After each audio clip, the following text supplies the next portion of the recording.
Make no mistake, publicly accessible servers are the primary prize in an automated, relentless competition for raw compute power.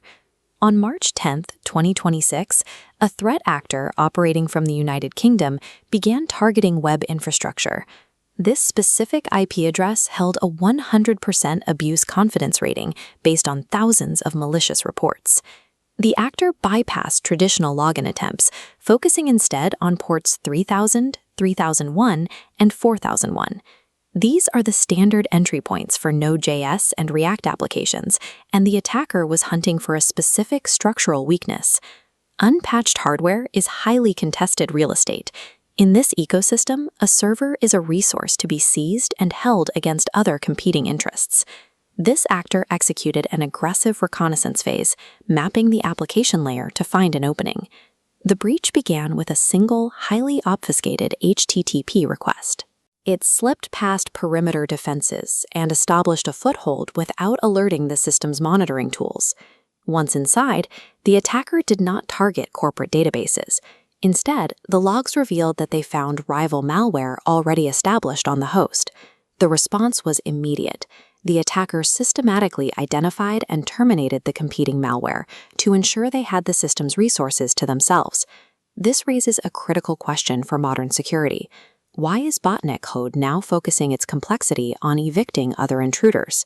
The weapon was CVE 2025-55182, a critical vulnerability in React server components.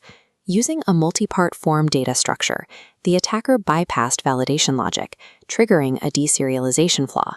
The server blindly converted this formatted data into executable system commands. This command injection granted the operator, known as the React Wraith, full control over the host's operating system. By targeting the application architecture rather than simple hardware, attackers gain access to the high-performance compute resources used by production web servers.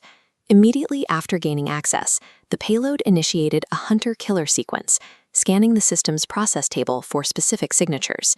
The Wraith identified its targets.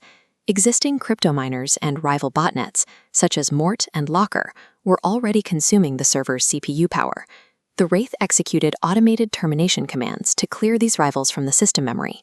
An advanced botnet requires maximum CPU availability to remain profitable. Competing malware is an unacceptable drain on those resources.